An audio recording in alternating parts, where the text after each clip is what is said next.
పరిశుద్ధ నామమునకు మహిమ కలుగునుగాక. క్రీస్తునందు ప్రియ దేవుని బిడ్డలారా, ప్రభు అయిన యేసు క్రీస్తు పరిశుద్ధ నామములో మీ అందరికీ ఈ ఉదయకాల శుభములు తెలియచేయచ్చు ఉన్నాను.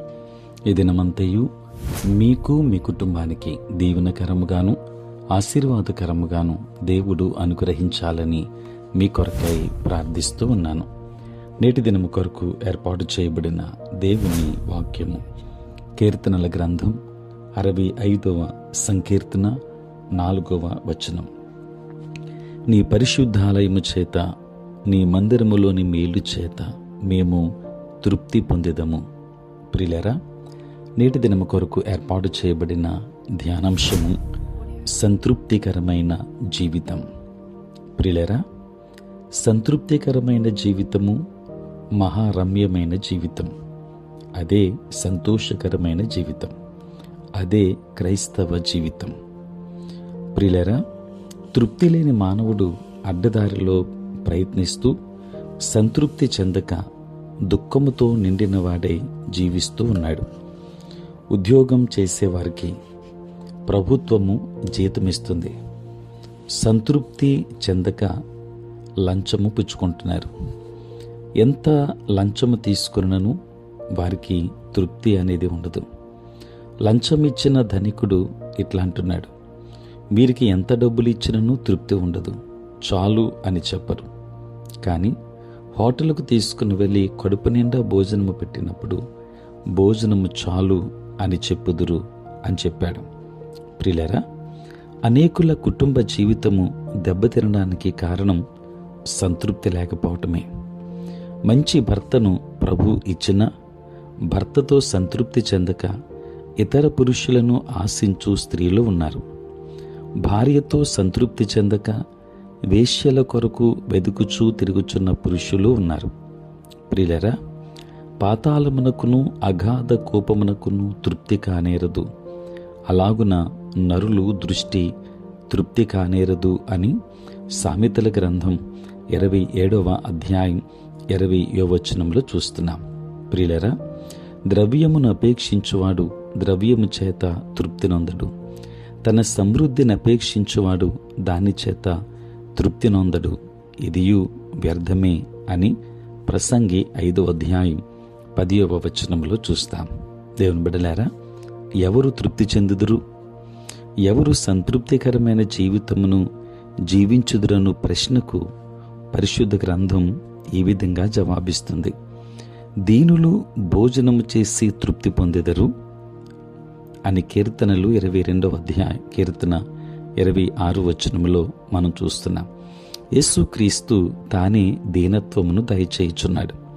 నేను సాత్వికుడను దీన మనస్సు గలవాడును కనుక మీ మీద నా కాడి ఎత్తుకుని నా యొద్ద నేర్చుకొనుడి, అప్పుడు మీ ప్రాణములకు విశ్రాంతి దొరుకును అని మత్తయి 11వ అధ్యాయం 29వ వచనంలో చూస్తాం.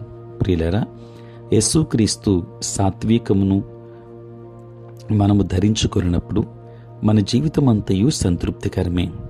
మానవ జీవితములో లేమిగల దినములు రావచ్చు, కరువు దినములు రావచ్చు. అయినా మన ప్రభువు సంతృప్తికరమైన జీవితమును వాగ్దానం చేసి ఉన్నాడు. నిర్దోషుల చర్యలను యెహోవా గుర్తిస్తున్నాడు. వారి స్వాస్థ్యము సదాకాలము నిలుచును, ఆపత్కాలమందు వారు సిగ్గునందరు, కరువు దినములలో వారు తృప్తి పొందుదురు అని 37వ సంకీర్తన 18-19 వచనాలు చూస్తాం. ప్రియులారా, ఈ వాగ్దానమును మనము పట్టుకొని సంతృప్తికరమైన జీవితము జీవించుదముగాక. దేవుని వాక్యాన్ని వింటున్న దేవుని బిడ్డలారా, ప్రభు మనకు దయచేయు వాటిని బట్టి, ధరింపచేయు వాటిని బట్టి, దయచేసిన ఉద్యోగము సేవా విధానమును బట్టి సంతృప్తి గలవారమై జీవించుచుండగా తగిన కాలమందు ఆయన మనలను హెచ్చిస్తాడు.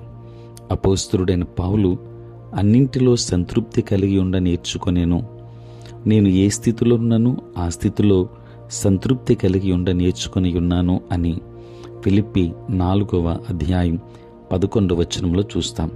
యేసుప్రభువారు కొండ మీది ప్రసంగంలో చెప్పిన మాట, నీతి కొరకు ఆకలి దప్పులు గలవారు ధనియులు, వారు తృప్తిపరచబడుదురు. మత్తయి 5:6. కనుక సంతృప్తికరమైన జీవితాన్ని మనం కలిగి ఉందాం. దేవుడు మనకు అనుగ్రహించిన వాటితో తృప్తి చెందుదాం. దైవాశీర్వాదములు పొందుకుందాం. దేవుడు మిమ్మును మీ కుటుంబాన్ని బహుగా దీవించును గాక. ఆమేన్. ప్రార్థన. పరిశుద్ధుడైన తండ్రి, ప్రేమ కలిగిన ప్రభువా, నీకు స్తోత్రాలు నాయన. రాత్రంతయు కాపాడారు. ఉదయమున లేచి మిమ్మల్ని స్తుతించే భాగ్యం ఇచ్చినందుకు నీ స్తోత్రాలు ప్రభు. ఈ దినమంతా కూడా మీ సన్నిధి మాతో ఉంచండి. మీ ప్రసన్నత మాకు దయచేయండి. నేటి మా పనులలో, ప్రయాణములలో, పరిచర్యలో మీరే తోడుగా ఉండండి. బలహీనులైన బిడ్డలను బలపరచండి. అనారోగ్యముతో ఉన్న వారికి ఆరోగ్యాన్ని ఇవ్వండి.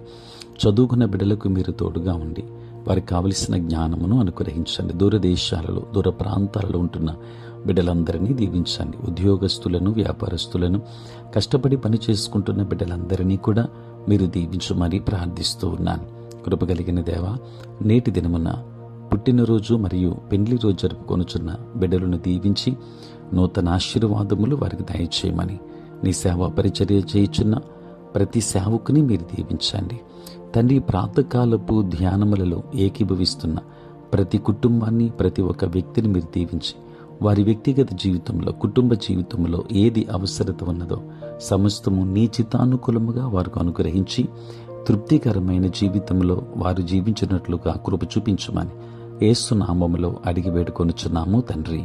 ఆమేన్. తండ్రి, కుమార, పరిశుద్ధాత్మ త్రియేక దేవుని దీవెన సదా మీకును మీ కుటుంబానికి తోడై ఉండును గాక. ఆమేన్.